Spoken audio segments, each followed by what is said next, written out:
नमस्ते, हाय, हेलो, कैसे हैं आप सब? चलिए कहानी शुरू करते हैं। जहाँ डॉक्टर तापस और सर के बीच बहुत सारी बातें होती हैं, जहाँ सर उनसे कहते हैं कि ये क्या परमानेंट होता है या ठीक हो सकता है। ये ठीक हो सकता है, उसके लिए खुद को वक्त देना होगा, खुद से बातें करनी होगी, खुद को समझना होगा, खुद को जानना होगा आखिर क्यों उसे इतनी तकलीफ़ हो रही है, क्यों वो परेशान है। जब वो अपने आप को पूरी तरीके से एक्सेप्ट कर लेगी तभी वो, जैसे बहुत सारे ऐसे लोग हैं जिन्हें करियर इश्यूज़ हैं, उन्हें खुद नहीं पता होता कि उन्हें लाइफ में क्या चाहिए। अगर लाइफ में कोई फेलियर आ गया तो वो उस फेलियर से डर जाते हैं और सुसाइड कर लेते हैं। क्यों? इतनी सी बात पे सुसाइड करने का क्या मतलब है? आपके पास दूसरे ऑप्शन भी है, आप मेहनत कीजिए, दूसरी जगह जाइए। लेकिन उनके लिए वही सब कुछ होता है, और अगर वो चीज़ उसे नहीं मिलती है तो वो सुसाइड कर लेते हैं, क्योंकि उन्हें लगता है कि वो सिर्फ उन्हीं के लिए, उसी काम के लिए बने हैं, और अगर वो उस काम के लायक नहीं है, वो नहीं कर सकते, तो वो किसी और चीज़ के बारे में सोच ही नहीं सकते, वो किसी और काम को कर ही नहीं सकते। समझे? मतलब मैं समझ गया, हाँ मैं समझ गया। मुझे यकीन नहीं होता कि ये बीमारी इतनी गहरी हो सकती है। ये बहुत बड़ी प्रॉब्लम है। आज हमारे देश में सबसे ज़्यादा मनोरोगी है, सबसे ज़्यादा मनोरोगी है। पहले इतने मनोचिकित्सक की ज़रूरत नहीं थी, लेकिन आज के डेट में मनोचिकित्सक की सबसे ज़्यादा ज़रूरत हमारे देश के लोगों को हो रही है, क्योंकि हमारे देश के लोग बहुत ज़्यादा खुद को ना समझ के बैठे हैं। वो खुद के बारे में कुछ नहीं जानते, उन्हें क्या खाना पसंद है, क्या नहीं पसंद है, उन्हें ऑलमोस्ट छोटी छोटी चीज़ें भी नहीं पता होती है। जो लोग डिप्रेशन में होते हैं वो धीरे धीरे इतने कंफ्यूज हो जाते हैं अपने लाइफ को लेकर के कि उन्हें खुद नहीं पता होता कि उन्हें क्या खाना पसंद है और क्या नहीं पसंद। वो एक डिसीज़न तक नहीं ले सकते खुद से। उन्हें अगर कह दिया जाए कि वो बताएं कि उन्हें क्या, कहाँ जाना है, वो नहीं बता सकते हैं। जहाँ ले जाना चाहो ले चलो, क्योंकि उन्हें खुद नहीं पता कि उन्हें क्या करना है क्या नहीं। उन्हें अपने लाइफ में कोई गोल नहीं होता, उनके लाइफ का कोई पॉइंट नहीं होता। वो एक पॉइंटलेस लाइफ जीते हैं, एक हार्टलेस एंड होपलेस लाइफ। और धीरे धीरे ये चीज़ें बढ़ती जाती है, जितनी ज़्यादा बढ़ेगी उतना ही वो इंसान खुद से दूर हो जाएगा। और जब एक पॉइंट आता है जब वो इतना खुद से दूर हो जाता है कि वो आखिर में सुसाइड कर लेते हैं। और अगर सुसाइड नहीं भी करते हैं तो उन्हें कोई होश नहीं रहता कि उनके साथ क्या हो रहा है क्या नहीं। ऐसे टाइम में कुछ भी हो सकता है उनके साथ। वो शायद ज़िंदगी भर एक ऐसी बीमारी के वो साथ जूझते रहते हैं जिस बीमारी का कोई मतलब भी नहीं है, लेकिन फिर भी वो जी रहे हैं उस बीमारी के साथ, क्योंकि वो उसी पल में कैद होते हैं। या तो कुछ लोग होते हैं जो बीते हुए वक्त में कैद रहते हैं, वो कभी आने वाले वक्त को एक्सेप्ट ही नहीं कर पाते। जैसे कुछ ऐसे लोग होते हैं जिनके बच्चे की अचानक मौत हो जाती है, वो अपने बच्चे की यादों में ही कैद हो जाते हैं। वो कभी बाहर नहीं निकलते, क्योंकि उन्हें डर है कि अगर वो बाहर निकल गए, अगर वो खुश हो गए, तो उसके बच्चे को बुरा लगेगा। इसमें बुरा लगने जैसा क्या है? इसमें बुरा लगने जैसा है उनके लिए।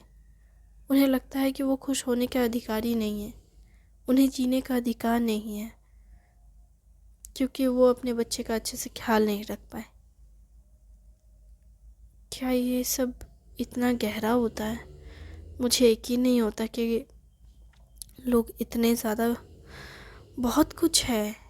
इसलिए हमें हर पेशेंट को अच्छे से सुनना पड़ता है। सबसे ज़रूरी है साइकेट्रिस्ट डॉक्टर के लिए कि वो अच्छे से पेशेंट को सुने। जितना वो सुनेंगे उतना अच्छे से वो समझेंगे कि वो पेशेंट आखिर लाइफ में चाहता क्या है। फैमिली में आज के टाइम पे सबसे बड़ी इशू यही होती है कि लोग एक दूसरे से बात नहीं करते।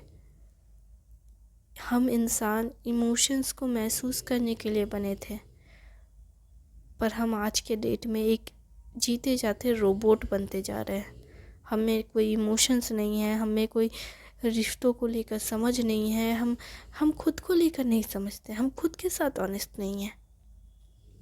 हम किसी चीज़ के लिए एग्री नहीं करते, हर चीज़ के लिए या तो ना कह देते हैं या तो फिर हम कंफ्यूज रहते हैं। हमें खुद नहीं पता होता कि हम क्या चाहते हैं लाइफ में, और ऐसे में ज़िंदगी हम लोग जी रहे हैं। क्या हम में से कितने लोग होंगे इस दुनिया में, कितने ऐसे लोग होंगे जो ज़िंदगी के बारे में कुछ नहीं जानते। अरे उनको ये तक नहीं पता कि वो ज़िंदा क्यों है, वो खुद से पूछते तक नहीं कि वो ज़िंदा क्यों है, और ऐसे में वो ज़िंदगी जी रहे हैं। अरे वो ज़िंदगी जीते नहीं हैं, वो बस सांस ले रहे हैं और दिखा रहे हैं कि वो ज़िंदा है। वो दुनिया में बस ऑक्सीजन लेने के लिए आए हैं, पर वास्तविकता में इस दुनिया के लिए वो कुछ नहीं कर सकते, क्योंकि वो उनके लिए उनकी खुद की इम्पोर्टेंस सी है ही नहीं। वो खुद को वैल्यू नहीं करते तो किसी और को क्या ही वैल्यू करेंगे। इसलिए सबसे ज़रूरी है खुद के महत्व को समझे, खुद की वैल्यू को समझे। सच कहूँ तो मेरा मानना है कि किसी भी चीज़ की शुरुआत हमेशा खुद से होती है। अगर कोई इंसान खुद की वैल्यू करता है, खुद को समझता है, खुद की रिस्पेक्ट करता है, तभी वो दूसरों की इज़्ज़त करेगा, दूसरों का सम्मान करेगा। लेकिन जो इंसान कभी खुद का ही सम्मान नहीं करता, वो कभी किसी और को सम्मान कैसे दे सकता है? और अगर वो देता भी है तो क्या वो दिल से दे रहा है या सिर्फ दिखावा कर रहा है? क्योंकि जो इंसान खुद के साथ ही दिखावे में जी रहा है, वो दूसरों के साथ कैसे ऑनेस्टली जिएगा। इसलिए सबसे ज़रूरी है कि खुद की रिस्पेक्ट करें, और ये बहुत ज़रूरी है। हालांकि मुझे लगता है कि आज रात वो सब एक दूसरे से बातें करेंगे, और मुझे लगता है कि हमें इस सबसे दूर रहना चाहिए। सही कहा, मुझे भी यही लगता है। उन दोनों के बीच इस तरह की बातें होती है और वो फिर शॉपिंग करते हैं, शॉपिंग करके फिर होटल आते हैं। फिर होटल में वो सब फिर इकट्ठे होते हैं, तो फिर सब लोग कहते हैं चलो बीच पे पार्टी करते हैं, जहाँ पे कुछ देर तक तो वो दोनों ही जाते हैं और बीच पे एंजॉय कर रहे होते हैं। फिर वो दोनों कहते हैं कि अब हमारा टाइम हो गया, अब हम सोने जा रहे हैं। अरे यार तुम लोग इतनी जल्दी जा रहे हो, आनंद कहता है। जहाँ वो विजय कहता है हाँ तुम लोग जाओ जाओ जाओ। जहाँ वो दोनों और समझ जाते हैं कि ये लोग हमें दूर करना चाहते हैं। जहाँ डॉक्टर और सर दोनों ही कहते हैं कि ठीक है हम लोग जा रहे हैं, गुड नाइट, स्वीट ड्रीम, तुम लोग एंजॉय करो। वैसे भी तुम लोग चारों बेस्ट फ्रेंड हो, हम लोग दोनों तो वैसे भी अलग अलग जगह से मतलब रैंडम इंसान है। अरे यार ऐसी बात मत करो, हम लोग तो अब बेस्ट ही बन गए हैं ना, मतलब बेस्टेस्ट फ्रेंड बन चुके हैं, तो क्यों इतना सोच रहे हो। अविनाश उसे उन्हें रोकता है, लेकिन अविनाश फिर वो लोग कहते हैं नहीं यार अब बहुत हो गया, रात को 9 बज चुके हैं, तुम लोग एंजॉय करो। हाँ तो अभी 10 नहीं बजे हैं, 12 नहीं बजे हैं, तुम लोग क्यों, अभी तो आग जली ही थी, माहौल बना ही था, म्यूज़िक बजा ही था, और तुम लोग जा रहे हो। अरे नहीं यार अब उम्र हो गई है, थक गया हूँ मैं। मेरी बीवी भी बोलती होगी कि इतने दिनों से ढंग से बात नहीं हुई है, अपनी बीवी को थोड़ा कॉल करूँगा।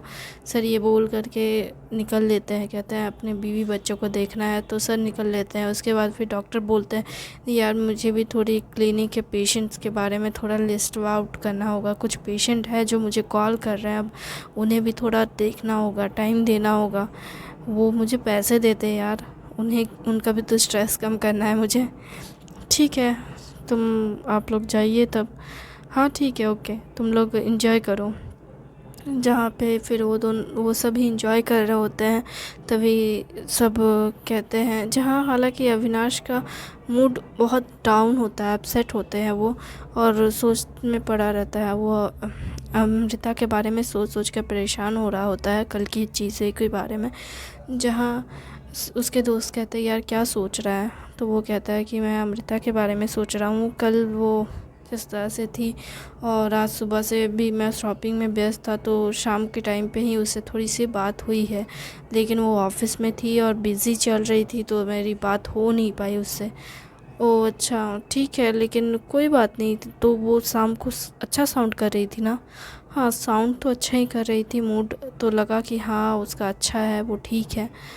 तो अब अगर वो ठीक लग रही है तो फिर रहने दो ना, रिलैक्स करो, तुम अपने काम पे फोकस करो।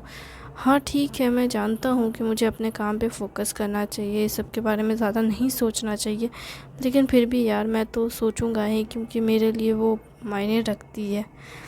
तो एक काम कर, वैसे भी आज 5वां दिन है, तो हम लोग तो वैसे भी 3 दिन बाद निकल रहे हैं, तो एक काम करते हैं, तो छठे दिन निकल जा। छठे दिन ठीक है। वैसे भी हम लोग 7वें दिन सुबह निकल रहे हैं, तो छठे दिन शाम को ही निकल जाना। वो उस टाइम पे भी एक फ़्लाइट है। हाँ शायद फ़्लाइट तो है, मैंने देखा था एक बार। तूने देखा था? हाँ एक्चुअली मैंने सोचा कि थोड़ा जल्दी ही निकल लेते हैं। वैसे भी गोवा पूरा घूम लिया, चर्च वगैरह जो है वो कल घूम लेंगे, और परसों थोड़ा दूसरे लेक वगैरह थोड़ा देख लेंगे अंदर का, और फिर उसके बाद तो कुछ करना नहीं है। फिर पैकिंग वगैरह करेंगे, तो सुबह हम लोग जो रेस्ट करके सुबह निकलते हैं वो शाम को ही निकल लेंगे। ठीक है, हम लोग आधी रात तक तो घर पहुंच भी जाएंगे। सही कहा। तो एक काम कर, शाम को फ़्लाइट देख लेते हैं हम लोग।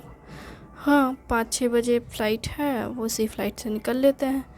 आज कल बाद परसों ठीक है निकल लेते हैं।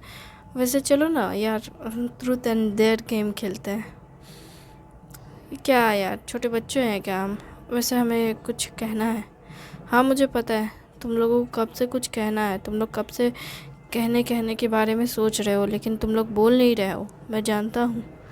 तुम जानते हो? हाँ मैं जानता हूँ तुम लोगों को कब से कुछ कहना है, लेकिन तुम लोग कह नहीं रहे हो। और ये अमृता के बारे में है। जब से तुम लोग अमृता को देखे हो, तब से तुम लोग कुछ कहना चाहते हो, लेकिन कह नहीं रहे हो। यार तुझ में इतना पेशेंस कैसे है? मतलब तू इतने इंतज़ार में कैसे? मैं तो रहता तुम्हारी जगह तो परेशान हो चुका होता। यार मैं तुम लोगों पे भरोसा करता हूँ। मैं जानता हूँ जो भी है तुम लोग मुझसे छुपा रहे हो तो ज़रूर मेरे भले के लिए होगा। कुछ ऐसा है क्या जो नहीं मुझे जानना चाहिए? अगर नहीं जानना चाहिए तो ठीक है, मैं नहीं जानूँगा। बताने की ज़रूरत नहीं है, रिलैक्स रहो। वैसे भी अगर वो अमृता के बारे में है तो मैं चाहूँगा कि मैं बस उसके साथ अच्छे वक्त बिताना चाहता हूँ और उसके साथ एंजॉय करना चाहता हूँ। और अगर वो बहुत बुरा है और बहुत हार्श है तो मत बता। ज़्यादा कुछ नहीं, मैंने उसके साथ डेट किया था। विश्वजीत ये बात कहता है। विश्वजीत की ऐसी बात सुन अविनाश कहता है, हाँ तो क्या हो गया? क्या? तू इतना शांत कैसे हो सकता है? मैं कब से ये मन में रखे परेशान हो रहा था। जब तू उसे देख रहा था ना घूर घूर के, तभी मुझे ऐसा लगा जैसे कि वो तेरी ही एक्स गर्लफ्रेंड है, क्योंकि तेरी भी एक्स गर्लफ्रेंड का नाम अमृता है। तुझे पता है ना उसे साइकोलॉजिकल प्रॉब्लम है। अगर वो तेरी गर्लफ्रेंड है थी तो हाँ, लेकिन मुझे इससे फ़र्क नहीं पड़ता। क्या मतलब फ़र्क नहीं पड़ता? अबे तू इंसान ही है ना। देखो मैं इंसान हूँ, मुझे पता है, मुझ में फीलिंग्स हैं, मैं ज़िंदा हूँ, उसकी तरह मुर्दा नहीं हूँ।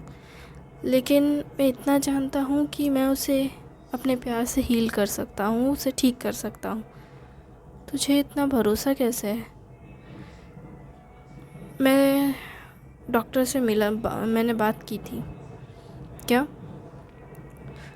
उन्होंने पहले ही मुझे बता दिया सब कुछ। क्या तुम उससे मिल चुके हो? उन्होंने बताया तुम्हें? हाँ, जिस रात तुम तीनों एक कमरे में घुसे पड़े थे, यानी कि कल रात की बात कर रहा हूँ, उसी वक्त मैंने डॉक्टर से बात की थी, उसी रात। और मुझे तभी पता चल गया था। और उसके पेट में बात नहीं टिकती। नहीं, उन्होंने मुझे नहीं बताया। वो अमृता का मैंने उनको फ़ोटो भी दिखाया, लेकिन उन्होंने नहीं कहा कि ये मेरी पेशेंट थी। बस उन्होंने कहा कि मैं इतना कहना चाहूँगा कि कोई भी ऐसा पेशेंट नहीं है जिसे ठीक ना किया जा सके, बस थोड़ा वक्त लगेगा। उन्होंने इनडायरेक्टली ये बात कही, डायरेक्ट नहीं कहा। ओह ऐसा क्या? हाँ, इसलिए मैं इतना तो जानता हूँ कि मेरे यार बहुत अच्छे हैं। अरे यार सच में मैं तो खामखा परेशान हो रहा था। पता मेरी जान निकल गई थी। जान तो निकलनी चाहिए तेरी। तूने मेरी गर्लफ्रेंड को डेट किया, मतलब एक ही नहीं होता, और तूने उसी का दिल भी तोड़ दिया। पता है तेरे से ब्रेकअप होने के बाद वो कितना अपसेट थी, कितना डिस्टर्ब हुई थी। अगर तेरे साथ ब्रेकअप नहीं हुआ होता तो वो कितनी ठीक रहती। पर अच्छा है तेरे साथ ब्रेकअप हो गया। अगर तेरे साथ ब्रेकअप नहीं हुआ था तो वो मुझे थोड़ी ना मिलती। इसलिए अच्छा है, चलो जो भी हुआ अच्छा है। वाह कितना अच्छा दोस्त है यार। चलो साथ में पार्टी करते हैं। सभी पार्टी करने लगते हैं और इन्जॉय कर रहे होते हैं उस मोमेंट को, और कहते हैं हमारी दोस्ती तो नहीं टूटेगी ना यार। बिल्कुल नहीं टूटेगी यार, कैसे टूट सकती है? हमारी दोस्ती फॉरएवर के लिए है, कैसे टूट सकती है? हम लोग चाहे जहाँ भी रहें, अलग थलग रहें, जो भी करें, हमारी दोस्ती नहीं टूट सकती। क्योंकि भाई हमारी लाइफ में ऐसा कोई सिचुएशन नहीं हो सकता। मुझे तो लगा तुझे अगर पता चला कि तेरी गर्लफ्रेंड मेरी एक्स है तो तुझे परेशानी होगी। परेशानी होती है अगर तेरे दिल में अभी भी उसके लिए कोई फीलिंग होती, या उसके दिल में तेरे लिए कोई फीलिंग होती तो। बट उसके दिल में तो तेरे लिए तो छोड़, मेरे लिए भी कोई ख़ास फीलिंग्स तो दिखती नहीं है जल्दी मुझे। क्या वो तुझसे प्यार नहीं करती? हाँ वो हार्टलेस है। हाँ वो तो हार्टलेस है। तो तू उसके साथ कैसे रहता है यार? क्योंकि मैं उससे प्यार करता हूँ। तू प्यार नहीं करता था क्योंकि तू 10 गर्लफ्रेंड को घुमाता था, इसलिए तेरे लिए प्यार एक मजाक है। पर मेरे लिए प्यार सीरियस है, और मैं उससे बहुत प्यार करता हूँ, और मैं उसका इंतज़ार करूँगा। और उसे मुझसे प्यार हो चाहे ना हो, मेरे प्यार की उसे आदत ज़रूर हो गई है, और मैं उसे अपने प्यार की इतनी आदत दिलाऊँगा कि वो मुझे छोड़कर जाने के बारे में सोच ही नहीं सकती। वाह मुझे लग रहा तो साइको किलर वाला बात कर रहा है। प्यार की ना बड़ी खूबसूरत चीज़ होती है। जितना खूबसूरत एहसास होता है उतनी ही खूबसूरत जिम्मेदारियाँ होती हैं, और वो जिम्मेदारियाँ उससे भाग रही है। इसलिए मुझे कोई फ़र्क नहीं पड़ता, लेकिन मैं अपनी जिम्मेदारियों से नहीं भागूंगा। मैं उसे हर पल एहसास दिलाऊंगा कि मैं उसके लिए कितना लायक हूँ, उसके प्यार के कितने लायक हूँ। उसे हर पल एहसास दिलाऊंगा कि मैं उसके और अपने प्यार की जिम्मेदारी उठाऊंगा और उसके साथ रहूंगा हमेशा। उसे हर पल एहसास दिलाऊंगा कि मैं उसके साथ हूँ और उसके साथ ही रहूँगा। अगर वो मुझे छोड़कर भी चली गई तो भी मैं उसका इंतज़ार करूँगा। उसे ये नहीं कहूँगा कि वो जा सकती है, पर लेकिन मैं फिर भी उसका इंतज़ार करूँगा, क्योंकि मुझे पता है कि उसके दिल में मेरे लिए प्यार का एहसास हो चाहे ना हो, वो मेरे प्यार को समझती ज़रूर है। कोई भी इंसान प्यार का एहसास लेकर नहीं आता, लेकिन उस प्यार को समझने की कोशिश ज़रूर कर सकता है। लॉजिकली वो समझती है मेरे प्यार को, इमोशनली नहीं समझती क्योंकि वो अपने इमोशंस को खुद नहीं संभाल सकती। लेकिन एक दिन वो अपने इमोशंस को भी समझेगी और अपने इमोशंस को संभाल भी पाएगी। लेकिन पहले तो उसे मुझे ये एहसास दिलाना होगा